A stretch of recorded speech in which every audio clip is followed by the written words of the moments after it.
Hola, les saluda Vilmaris Rivera Sierra, soy directora de Rehaciendo Comunidades con Esperanza y hoy nos encontramos en otro episodio más de Gente en Positivo. Nos acompaña la doctora Natalie Pérez, quien es trabajadora social, forense y clínica, también es mediadora de conflictos, es conferenciante y profesora. Bienvenida. Gracias, un placer estar aquí contigo. Qué bueno, gracias por responder a nuestro llamado y por tener la oportunidad de poder dialogar y sobre todo de educar a la comunidad, ¿verdad? En temas tan importantes como son las relaciones, procesos, ¿verdad? De relaciones paternofiliares, relaciones, reunificación familiar, temas que a veces son conceptos que nosotros los escuchamos, pero necesariamente no sabemos ni qué son, porque lo vemos en un periódico o escuchamos que hay un proceso que a veces el tribunal exige o que por cuenta propia, ¿verdad?, acceden las partes a poder sentarse para mediar ciertos puntos en términos de la crianza con sus hijos o con sus nietos, ¿verdad?, o a nivel familiar. Así que a mí me gustaría comenzar preguntándote específicamente si la reunificación familiar es lo mismo que enajenación parental. Ok, pues mira, me has hecho una pregunta muy válida porque me hablas de un problema que es la enajenación parental y me hablas también de lo que es un proceso terapéutico que es la reunificación familiar. ¿Y por qué considero interesante tu pregunta? Bueno, porque una de las situaciones que yo trabajo constantemente a través de lo que es la terapia de reunificación familiar es el efecto de la enajenación parental.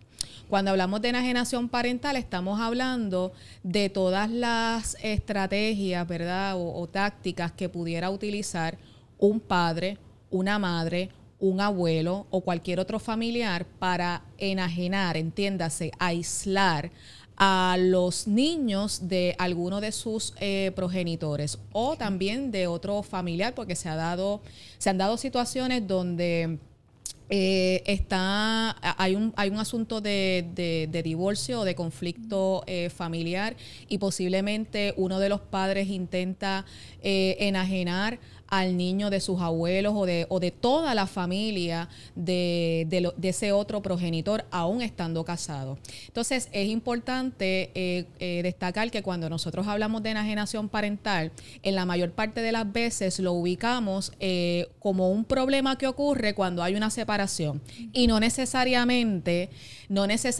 surge de este modo. Podemos estar conviviendo y puede existir la enajenación parental.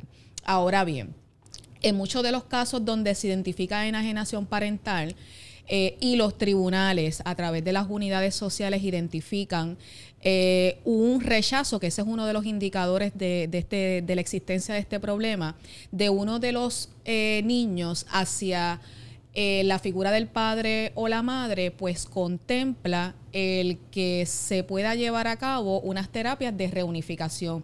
Esas terapias van a trabajar en el fortalecimiento del vínculo entre ese progenitor o progenitora rechazado y ese hijo o hija que está rechazando a ese progenitor. Muchas veces ese rechazo, además de que pudiera ser infundido por estrategias propias de la enajenación parental, también pudiera darse porque en efecto ocurrieron situaciones de maltrato, ya sea el hecho de que los hijos hayan vivenciado, hayan observado violencia doméstica o por el contrario que hayan sido objetos directos de maltrato. Como tal. Así que evidentemente eso pudiera generar un rechazo justificado por parte de los niños y niñas. Y fíjate que utilizo la palabra maltrato justificado porque contrario a la enajenación, la enajenación es un rechazo injustificado. Ya, qué interesante, en verdad que a mí misma, que yo por ejemplo, que trabajo mucho con temas relacionados con asuntos de la mujer, ¿verdad? Y que tuve la experiencia de trabajar incluso en un albergue para víctimas de violencia doméstica. Yo escuchaba cómo los niños nos narraban prácticamente los episodios y situaciones donde los mismos niños eran maltratados, ¿verdad? Maltrataban a mamá, pero los niños obviamente observaron, vieron agresiones sexuales. Recuerdo un caso en particular de una agresión sexual que el niño nos narró literalmente. Esa agresión sexual porque ocurrió en presencia del menor. Y yo siempre me pregunto, ¿verdad? En estos procesos que son procesos tan difíciles, ¿verdad? Y tan traumáticos. ¿Cuáles serían como que esos principales desafíos que se tienen, verdad? En tu caso en particular como profesional, al momento de tú poder elaborar un plan o hacer algún tipo de intervención, ¿verdad? Específicamente para este tipo de casos. Porque estamos hablando que tenemos al menor, pero tenemos también lo de los adultos, así que también hay que hacer, ¿verdad? Son como que dos procesos distintos. Así que mi pregunta va en ¿cuáles serían esos principales desafíos que se tienen al momento de que se enfrenten, por ejemplo, en el caso de la reunificación familiar? ¿Cuáles son los principales desafíos que se viven, ¿verdad? En ese proceso, en tu caso en particular, tú como la terapeuta o como la que estás a cargo de supervisar ese proceso. Pues mira, uno de los desafíos que yo he enfrentado últimamente es que cuando se me refieren los casos, yo en ese proceso inicial de evaluación que realizo, acostumbro a hacer una evaluación bien profunda, exhaustiva. Así me enseñaron y no descanso, ¿verdad? No descanso de un proceso únicamente de entrevista. Identifico que el proceso previo al referido, pues posiblemente carece de una información un poco más certera. Por ejemplo, yo puedo identificar que hay la existencia de indicadores de enajenación parental, pero existen evaluaciones profundas para decir aquí existe enajenación parental y es por parte del padre o es por parte de la madre. Bueno, pues entonces presentándote esto como un reto en cuanto a las evaluaciones incompletas, pues me produce un desafío en términos de, bueno, yo voy a comenzar un proceso de reunificación con este padre o con esta madre que está siendo rechazado o rechazada, pero entonces, ¿cómo podemos tener control de esa otra figura que provocó esta enajenación? Entonces, hay casos donde hay que contemplar si la separación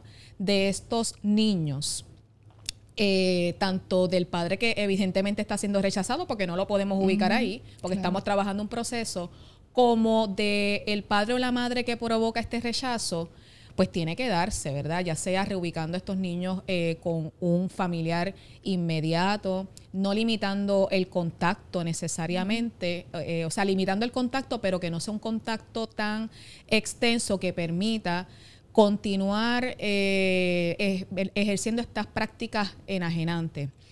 Así que eso es uno de los principales desafíos, porque mientras yo estoy intentando a nivel terapéutico fortalecer ese vínculo, por otra parte, si todavía existe la figura que está tratando de separar a ese niño de esos padres, pues entonces el proceso terapéutico se hace un tanto, ¿verdad?, y difícil y cuesta arriba. Por otra parte, yo siempre pues integro a esa otra parte en el proceso de intervención, no terapéutico, sino de intervención, pues para orientarle y para que sepa lo que yo como terapeuta necesito a tono de que este proceso funcione. Y no solamente presentarle lo que yo necesito para que el proceso funcione, sino cómo eso obra en el mejor bienestar de su hijo o de su hija. Así que yo creo que ese es uno de los principales retos que yo enfrento que he enfrentado, ¿verdad?, en estos procesos de reunificación familiar. Y te pregunto, estos procesos, ¿verdad?, porque la gente quisiera ver como que hay un cambio o que ya vamos a lograr ese plan en 5 reuniones, en 2 reuniones, y estos son procesos en los que son muy individuales, ¿no? Porque cada uno de los casos son particulares y yo supongo, ¿verdad?, que toma un tiempo. Si fuéramos a decirle, ¿verdad?, para orientar a la gente que está conectada, ¿cuánto más o menos es lo que pudiera durar un caso, ¿verdad?, en lo que se lleva a cabo ese proceso, se llevan a cabo las terapias, las intervenciones, en que ya pudiéramos decir, bueno, pues a lo mejor después de 3 meses podemos ver unos cambios o podemos pasar a una segunda fase, ¿verdad?, para que la gente más o menos conozca. Porque yo lo traigo porque tengo una amiga que dentro de un proceso parecido, y ella estaba como desesperada. Yo le decía, pero es que estos son procesos que toman tiempo. Sí, mira, yo soy partidaria de que todos los procesos tienen que tener un tiempo de culminación. Esto no puede ser para siempre. Entonces, un poco siguiendo la línea de lo que presentas, pues por supuesto, un tiempo como intermedio donde uno pudiera decir en términos generales que uno está observando cambios como profesional, yo diría que aproximadamente 3 meses uno va viendo, ¿verdad? Algún tipo de cambio.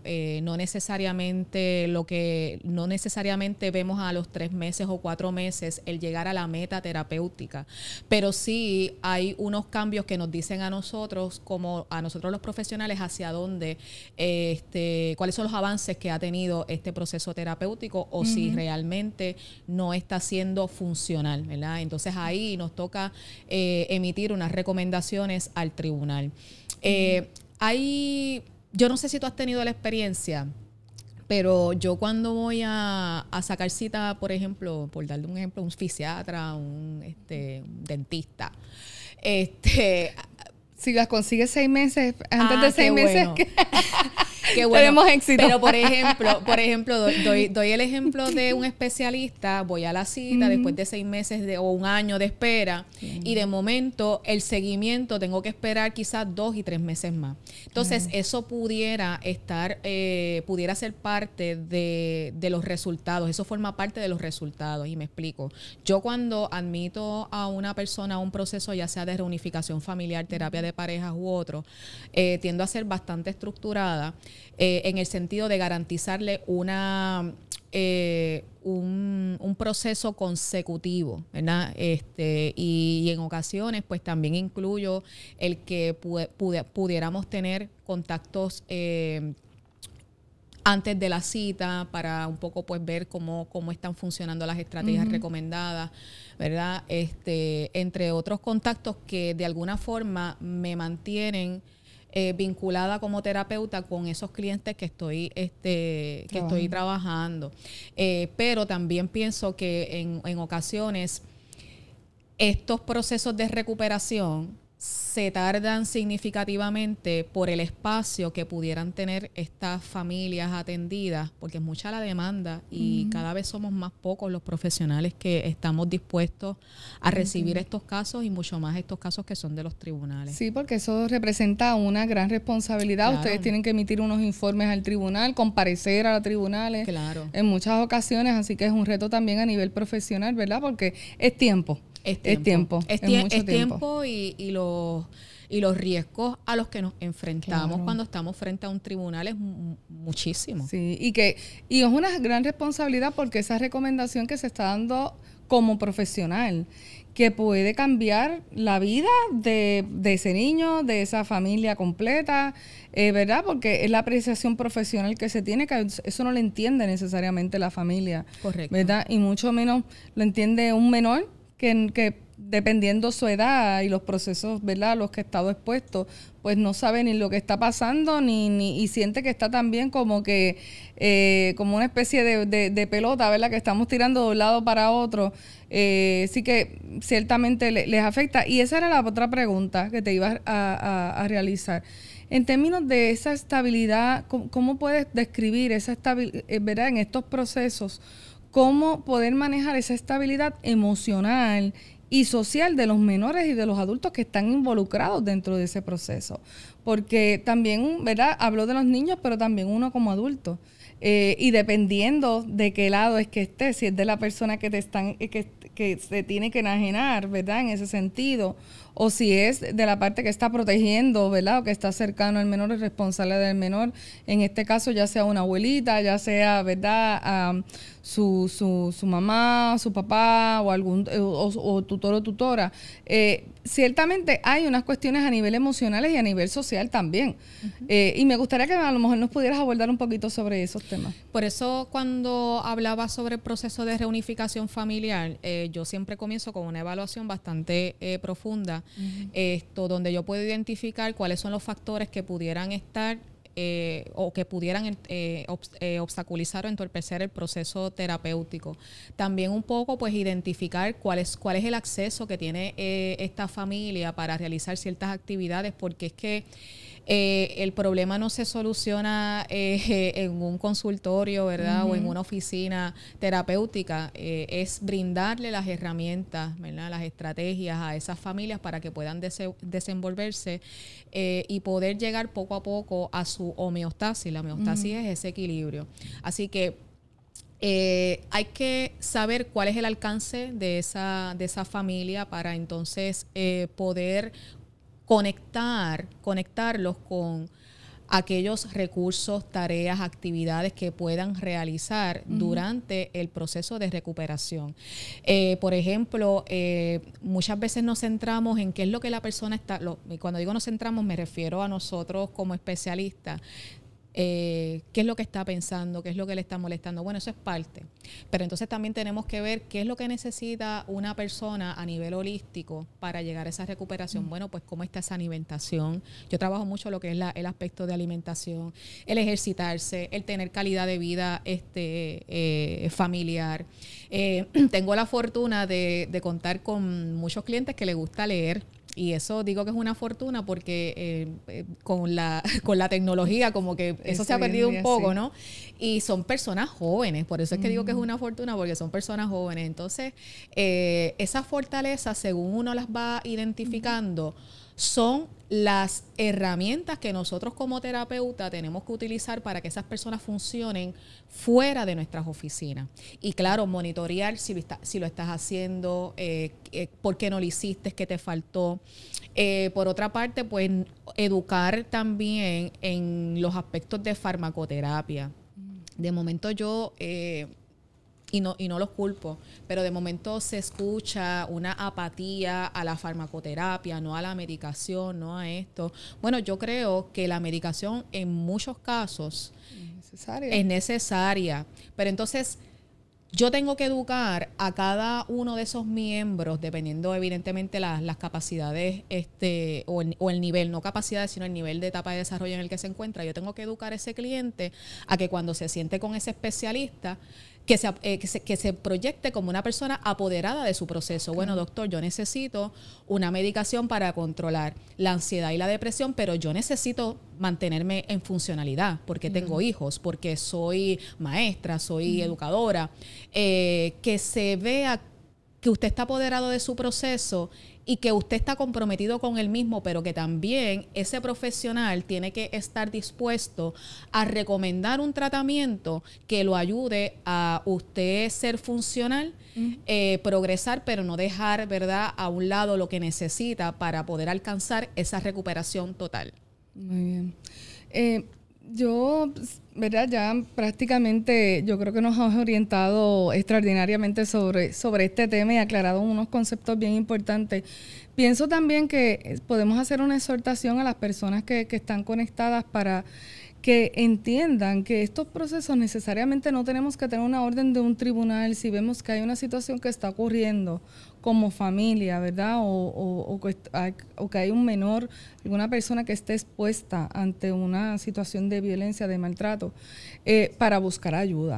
Esto es algo que creo que lo tenemos, ¿verdad? Y me gustaría que pudieras hacer ese llamado, esa reflexión, posiblemente ver a final, en vías de poder dejar claro que el buscar ayuda por cuenta propia o iniciativa propia es importante también para estos procesos. Pues mira, te voy a interrumpir porque es que dijiste algo tan importante. Es que debemos de buscar ayuda, no debemos de esperar ir a un tribunal. Claro. Si la gente supiera que los estudios indican que en la medida de que nosotros entramos a un tribunal a dilucidar nuestras situaciones, nuestra salud mental está ¿verdad? En detrimento. O sea, que nosotros tenemos que buscar cómo podemos solucionar nuestras situaciones fuera del tribunal. En la medida que nosotros entramos al litigio, entramos en un proceso que en vez de solucionar pudiera convertirse en una lucha de poder, ¿verdad? Porque también hay unos expertos en el derecho que le orientan y le dicen hasta, mira, puedes llegar hasta acá, no estás pidiendo esto, no estás pidiendo lo otro. Oye, y pues conocimiento tienen, ¿verdad? Y van a orientar a su cliente hacia el mejor bienestar desde la óptica del derecho, pero no desde la óptica social y emocional que cada miembro familiar merece. Y también quiero aprovechar la oportunidad no solamente para dirigirme a las familias que nos están, ¿verdad?, viendo. Ojalá que muchas personas que estén viéndonos en este canal también sean profesionales que atienden este tipo de familias, profesionales en derecho, especialmente jueces. Miren, es importante que nos den paso a los profesionales de la conducta a poder trabajar con estas situaciones cuando se nos designan. Muchas veces las estrategias del tribunal de alguna forma quieren involucrarnos en el conflicto. Entonces, claro, yo no me voy a involucrar porque conozco bien dónde estoy trabajando, pero detienen los procesos terapéuticos y detienen a estas familias y sobre todo generan aprensión, ¿verdad? Que es ese rechazo al proceso, y además de generar esa aprensión, pues estamos prolongando la agonía de estos padres y de estas madres. Así que también hago ese llamado porque es otro de los desafíos que enfrentamos cuando atendemos las familias que están frente a los tribunales. Y yo creo que también la importancia de la sensibilidad en estos temas. Claro. Cuando nosotros, ¿verdad?, se entra, incluso cuando uno está, desde que uno llega a un tribunal, que uno comienza a ver ese espacio tan frío y tan riguroso. Imagínense para uno que a lo mejor va acompañando a otra persona, que es difícil. Para los que están envueltos e implicados en ese tipo de situación, lo es aún más. Para un niño, ni se diga. Porque también pues son niños que están expuestos a ver televisión, conocen, ¿verdad? A veces uno mismo ve series y ve ciertas cosas y tiene ciertas ideas de lo que puede llevarse a cabo dentro de un tribunal. Así que el estar allí, ¿verdad?, es fuerte, es difícil. El lograr que una persona entre allí también a buscar algún tipo de ayuda o algún remedio también lo es.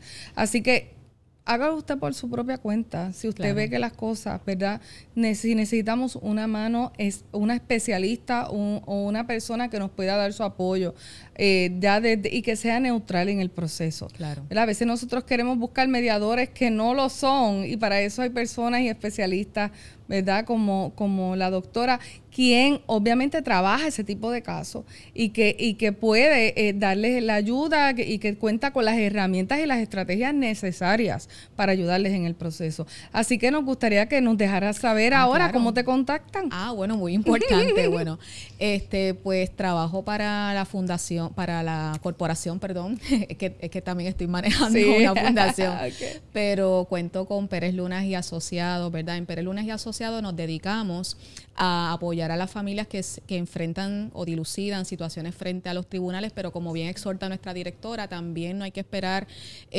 visitar un tribunal para peticionar nuestros servicios. Allí ofrecemos desde lo que es coordinación parental, terapias de reunificación, familiar, mediación de conflictos familiares, entre otros servicios que sabemos que van a ser útiles y de gran ayuda ante momentos difíciles en situaciones de familia, pareja o situaciones individuales.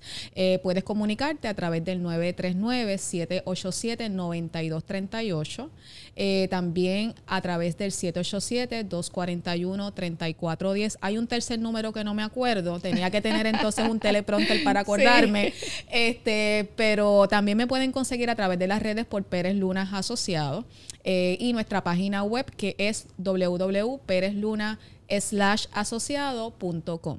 Perfecto, pues agradecidas, esperamos, yo estoy segura que te vamos a volver a invitar, porque realmente ella tiene muchos temas, una mujer, ¿verdad?, muy preparada, profesional, y que interviene, ¿verdad?, no tan solo con la familia, ella trabaja con violencia de género, trabaja con otras temáticas que ustedes saben que me apasionan y que trabajamos desde aquí, desde REACE también, así que ya desde ya te adelanto que te vamos a volver a contactar. Así encantada, que gracias por estar aquí, y a ustedes nos despedimos de este episodio de Gente en Positivo, así que será hasta la próxima. Bye.